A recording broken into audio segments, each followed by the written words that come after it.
June 19, 1944, Chidori Airfield, Iwo Jima. Lieutenant General Tadamichi Kuribayashi stepped off the transport plane onto the volcanic ash runway, immediately enveloped by oppressive heat.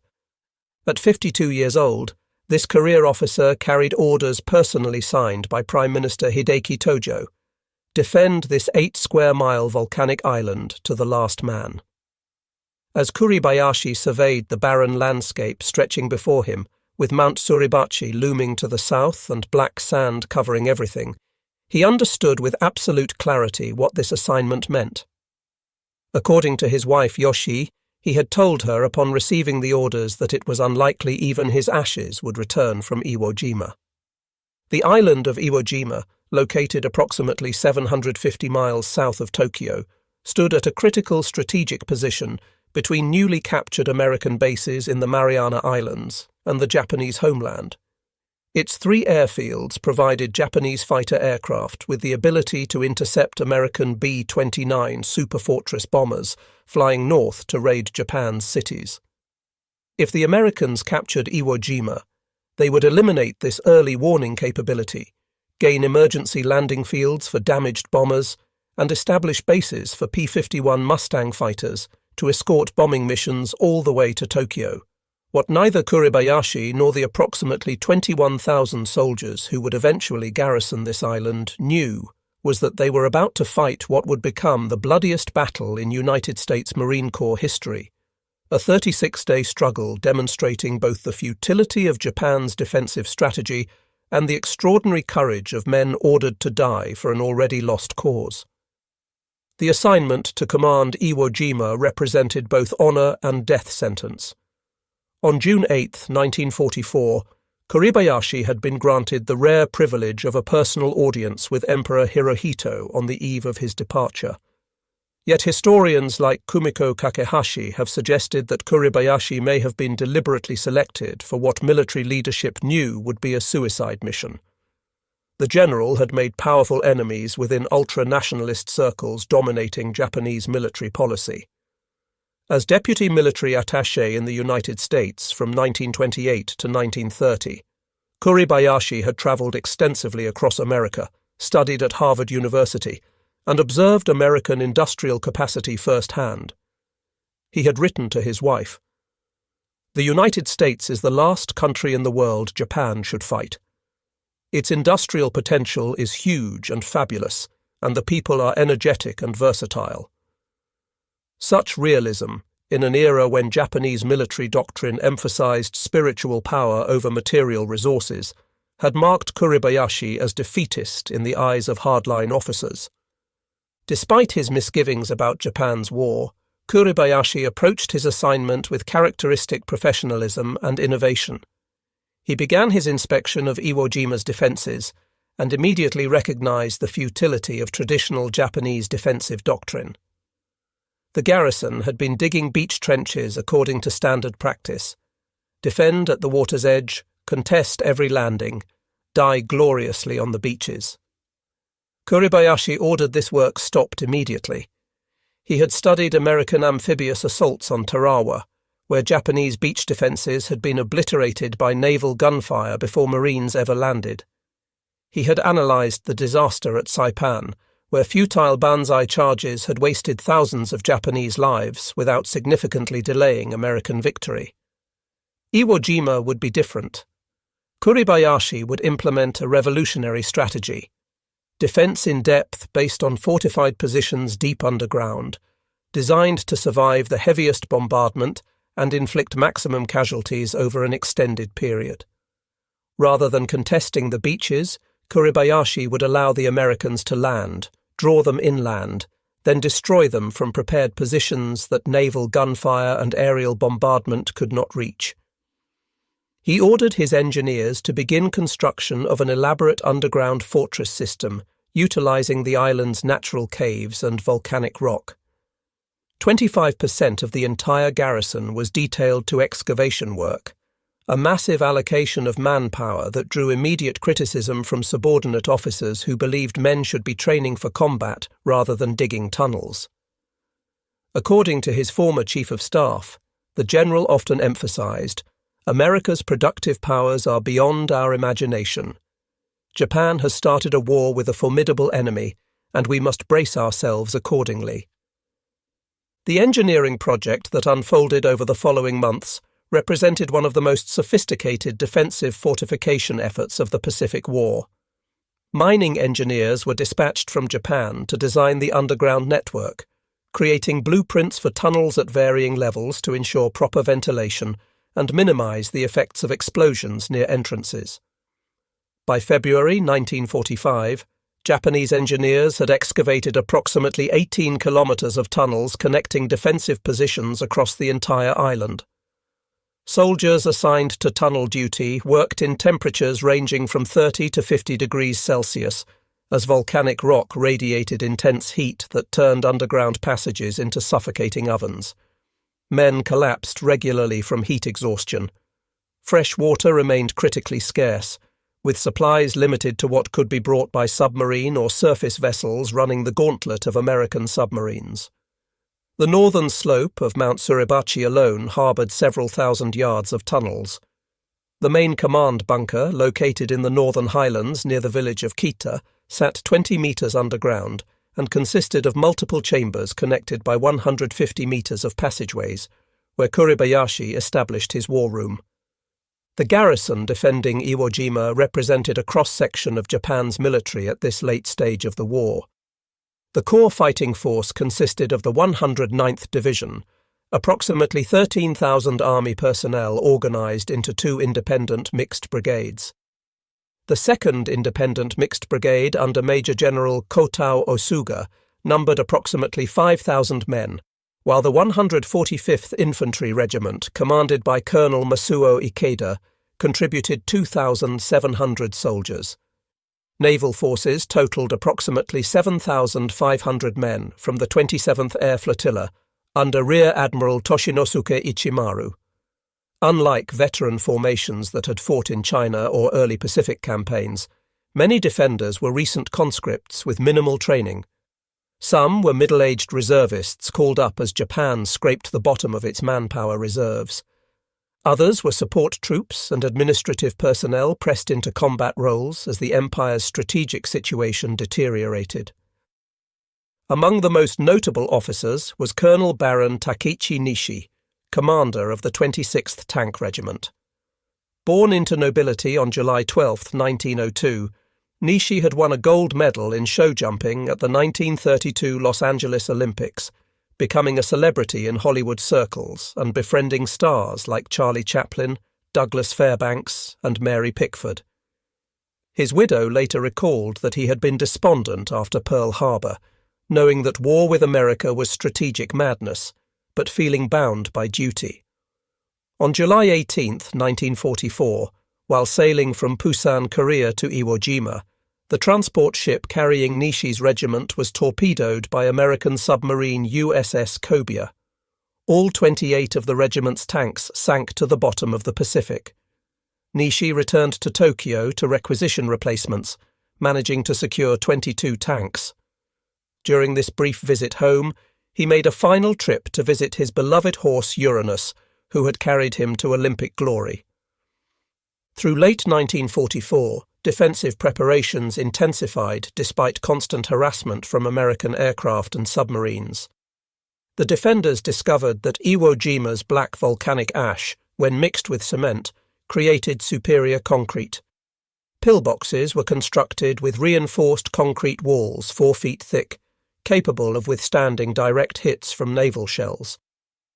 The Japanese installed approximately 300 anti-aircraft guns, 33 naval guns ranging from 4.7 to 6 inches, 438 artillery pieces, 69 anti-tank guns, and Nishi's 22 tanks, which were dug into fixed positions and buried up to their turrets to serve as fortified artillery emplacements. Gasoline-powered generators allowed radios and lighting to operate underground. Hundreds of hidden artillery and mortar positions were placed across the island. The Japanese defensive preparations transformed every part of Iwo Jima into a potential killing zone, subject to defensive fire from multiple concealed positions. Kuribayashi's defensive philosophy broke fundamentally with Japanese military tradition. He explicitly forbade banzai charges. Such mass frontal assaults had characterized Japanese defensive tactics throughout the Pacific War, with soldiers launching suicidal attacks that fulfilled cultural expectations of honorable death, but accomplished nothing militarily. Kuribayashi argued that charging into American guns was suicide without purpose. Instead, every Japanese soldier on Iwo Jima received orders to kill at least 10 Americans before dying. The goal was not victory, which was impossible, but maximum attrition. This strategy created deep divisions within the officer corps. Vice Admiral Sadaichi Matsunaga openly clashed with Kuribayashi over defensive plans, wanting to establish strong positions along beaches and contest the American landing directly. Kuribayashi relieved Matsunaga of command, replacing him with Rear Admiral Ichimaru, who proved more willing to coordinate with army defensive plans. By December 1944, Kuribayashi established February 11, 1945, as target date for completion of defensive preparations. Despite harassment from American submarines and aircraft, additional personnel continued arriving through January. The final garrison totaled between 21,000 and 23,000 men. However, supply levels remained woefully inadequate. The defenders had ammunition for only 60% of what military doctrine considered necessary for a single division-level engagement. Food supplies were calculated to last 4 months at most. Fresh water remained critically scarce. Approximately 1,500 Japanese troops had been lost when their transport ships were sunk by American submarines en route to the island. Life on Iwo Jima before the invasion was characterized by constant work, insufficient supplies, and growing tension. Soldiers lived in caves and tunnels, sleeping on volcanic rock, breathing sulfur-tainted air.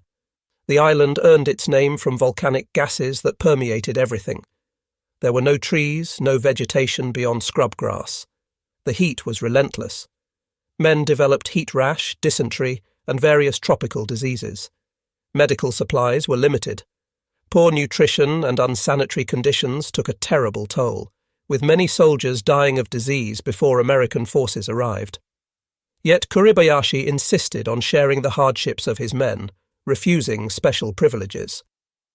According to former subordinates, General Kuribayashi regularly visited wounded enlisted men in the hospital, behaviour virtually unheard of for an officer of the General Staff.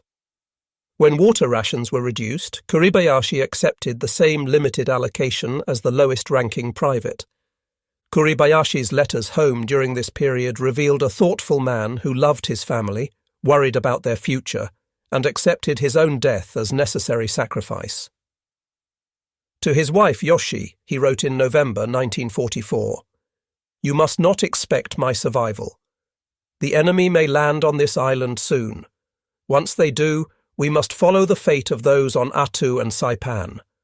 Our officers and men know about death very well. I am sorry to end my life here, fighting the United States of America, but I want to defend this island as long as possible and to delay the enemy air raids on Tokyo. Watch out for your health and live long. The future of our children will not be easy either. Please take care of them after my death." These words demonstrated that Kuribayashi harboured no illusions about his fate or the battle's outcome. Beginning June 15, 1944, American B-24 and B-25 bombers raided the island for 74 consecutive days, the longest pre-invasion bombardment of the Pacific War. These attacks cratered airfields and destroyed surface structures, but had limited effectiveness against underground fortifications. American intelligence assessments severely underestimated both defensive preparations and garrison strength.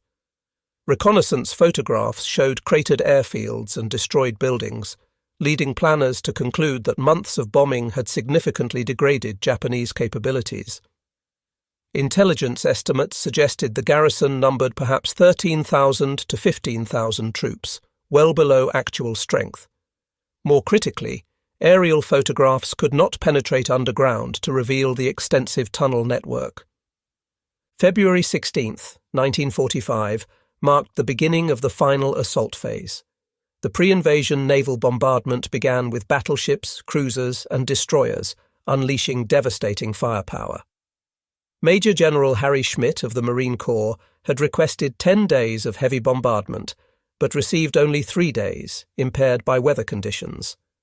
The Japanese defenders took shelter in their tunnels, waiting out the storm of steel. On February 17th, 12 LCI gunboats moved close to shore to support underwater demolition teams. The Japanese emerged from positions and opened fire with everything available. The gunboats were devastated, with LCI 449 sunk and several others severely damaged, suffering 170 casualties total. But the sacrifice revealed many hidden Japanese positions, allowing battleships Tennessee and Idaho to move within 2,500 yards of shore on February 18 to pulverize specific targets with devastating accuracy. Inside the tunnels, the experience of bombardment tested defenders' endurance and sanity. The mountain itself seemed to shake with each impact. Dust and debris fell constantly from tunnel ceilings. Men prayed, sat in silence, or wrote final letters to families they knew they would never see again. The Americans fired approximately 22,000 shells at Iwo Jima during the pre-invasion bombardment, each one a reminder of industrial might arrayed against them. Yet Kuribayashi's defensive strategy proved sound. Underground positions survived largely intact. At 08:59 on February 19, 1945, the first wave of Marines from the 4th and 5th Marine Divisions hit the beaches. The amphibious tractors seemed endless, wave after wave approaching shore.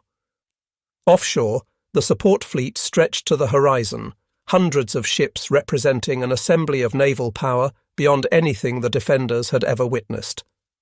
Landing craft struggled through heavy surf and steep beaches. Marines jumped from tractors and immediately sank ankle-deep into loose volcanic sand, struggling to move inland. The volcanic ash was soft and loose, causing vehicles to flounder, unable to gain traction. Kuribayashi's orders were explicit. Let them land, let them pack the beaches, then open fire with everything. For nearly 30 minutes, Marines advanced with surprisingly light resistance. Then Kuribayashi gave the order. Every artillery piece, every mortar, every machine gun position opened fire simultaneously. The beaches became a killing zone. Marines dove for cover that did not exist. Japanese artillery, pre-registered on every sector of the beach, fired with devastating accuracy. Machine gun fire swept approaches to the terrace marking the edge of the beach.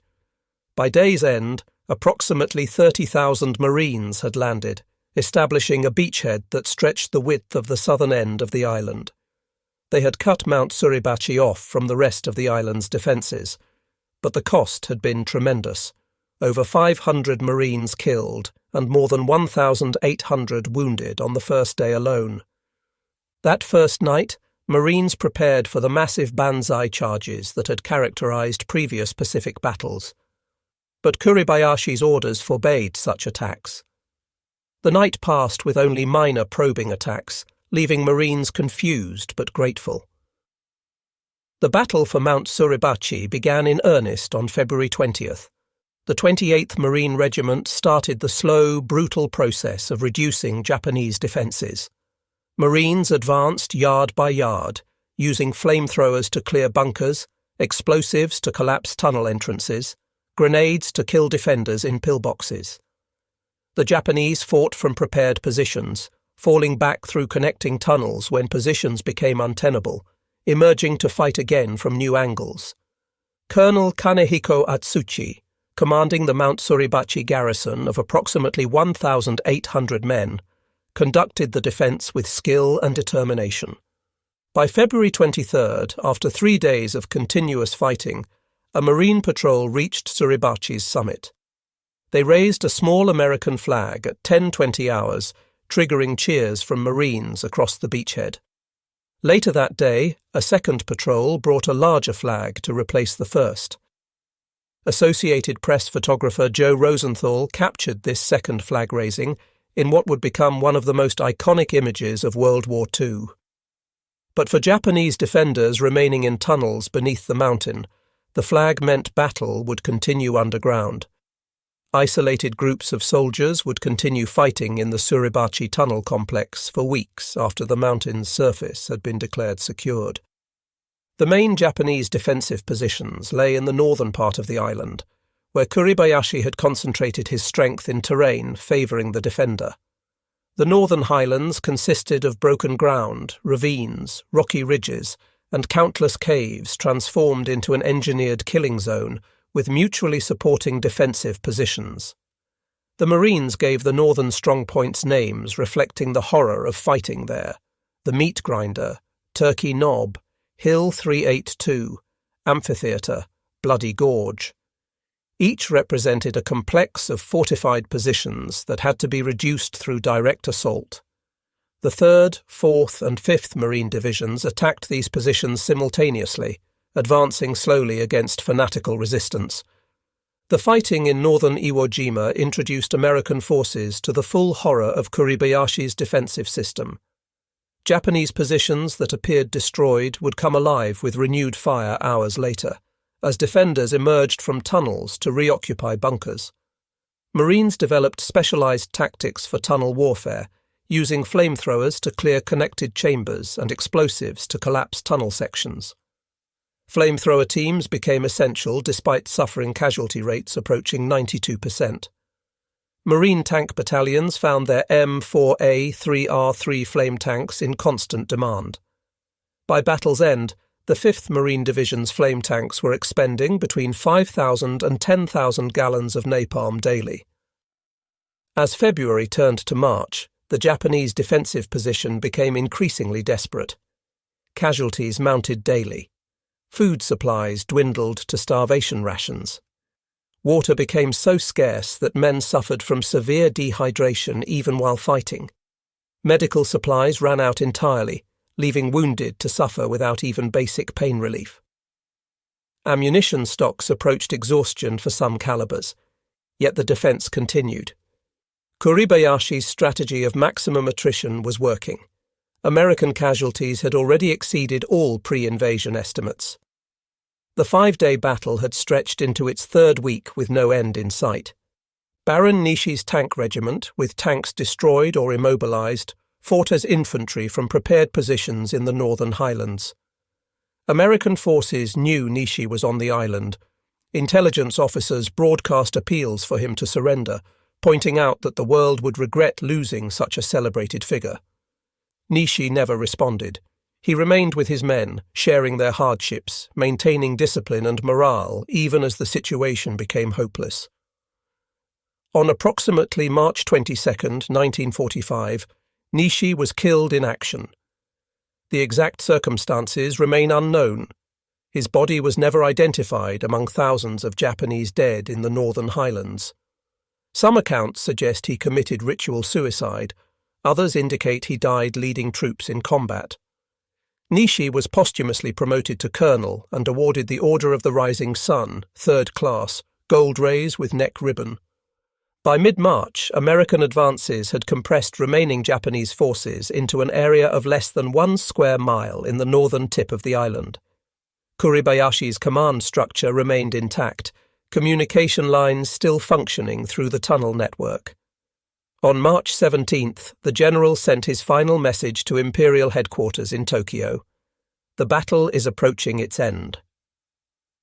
The strength under my command is now about 400. Tanks have invaded our last defense line at various sectors. They are now attacking our last stronghold. We continue to fight. I am sorry indeed we could not have defended the island successfully. We are still fighting. His earlier message on March 16th had been even more poignant. I am very sorry because I can imagine the scenes of disaster in our empire. However, I comfort myself a little, seeing my officers and men die without regret after struggling in this inch-by-inch battle against an overwhelming enemy with many tanks and being exposed to indescribable bombardments. The Americans declared Iwo Jima secured on March 26, 1945, exactly 36 days after the invasion began. But fighting continued for weeks afterward. Japanese soldiers in sealed cave systems continued resisting, emerging at night to scavenge for food and water. Americans systematically sealed tunnel entrances with explosives, pumped seawater into cave systems, used grenades and flamethrowers to clear underground positions. The last organized resistance ended with Kuribayashi's death, believed to have occurred on March 26 when he led a final attack against American positions. On March 25, 1945, 300 of Kuribayashi's men mounted a final banzai attack against the order that had defined the general's entire defensive strategy. Kuribayashi's body was never found or identified. Rear Admiral Ichimaru also died during this final period. The casualty figures shocked both nations.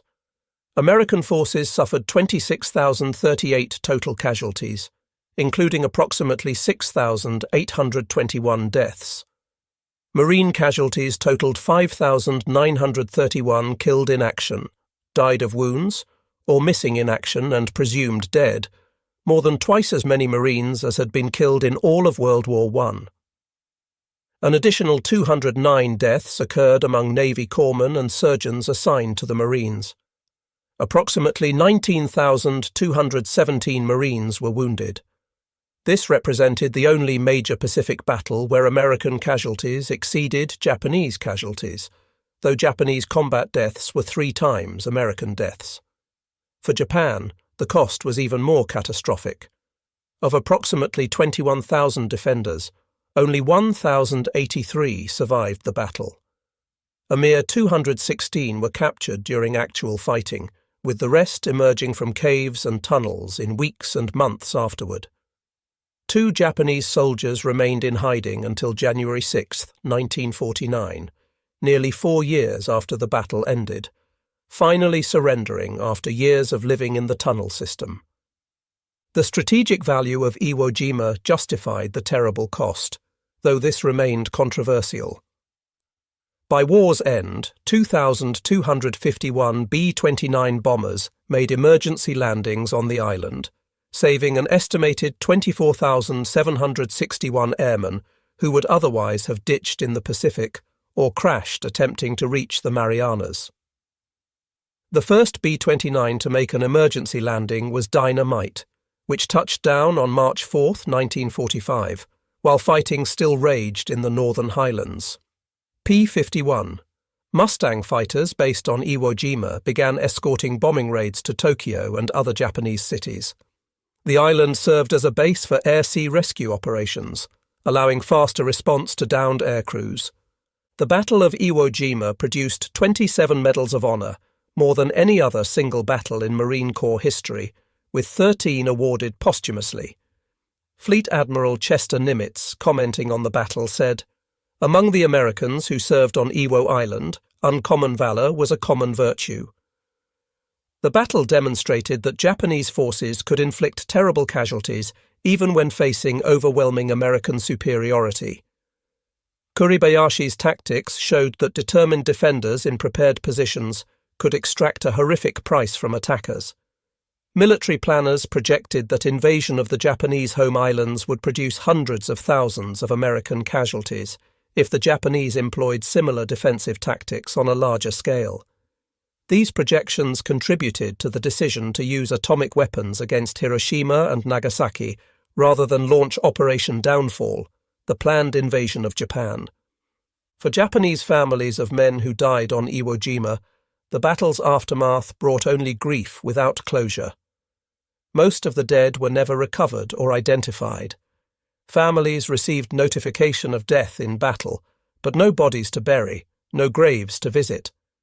This inability to properly honor the dead carried special significance in Japanese culture, where Buddhist tradition emphasized the importance of proper burial. Even decades after the war, Japanese search teams continued recovering remains from Iwo Jima's caves. The remains of more than 10,000 Japanese soldiers still rest under the island's soil. In the immediate post-war years, the Battle of Iwo Jima remained largely forgotten in Japan. The nation was consumed with rebuilding from total defeat, processing the horror of atomic bombing and firebombing that killed hundreds of thousands of civilians. The strategic bombing campaign had killed approximately 900,000 Japanese civilians. The atomic bombings of Hiroshima and Nagasaki killed an estimated 200,000 people.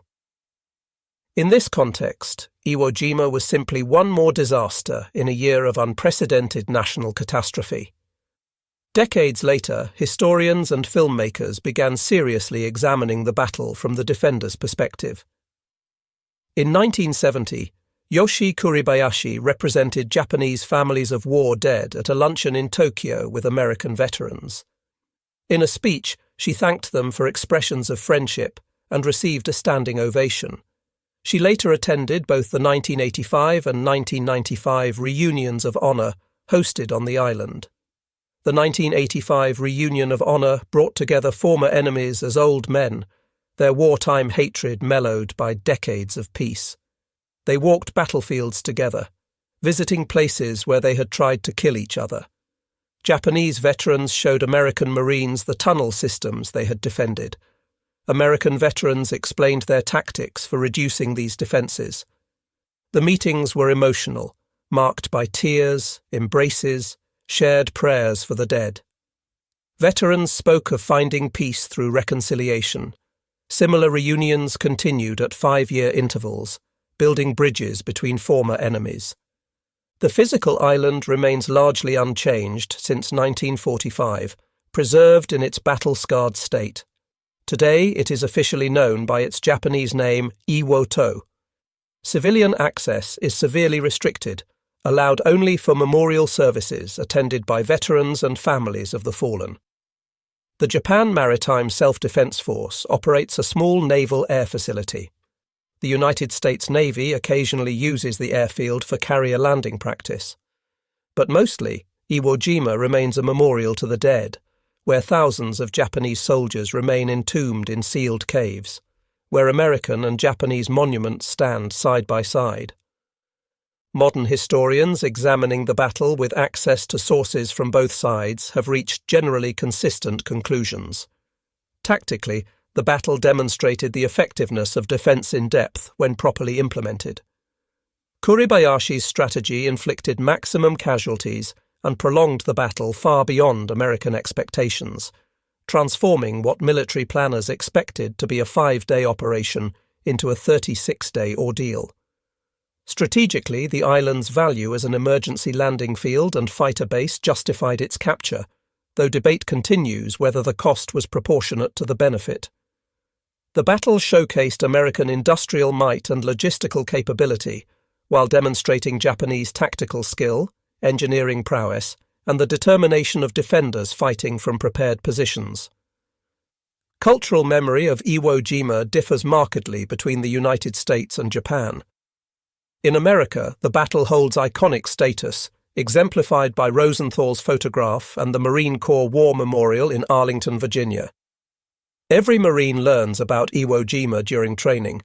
In Japan, awareness remained limited until 2006, when Clint Eastwood's film Letters from Iwo Jima brought renewed attention to the defenders' perspective.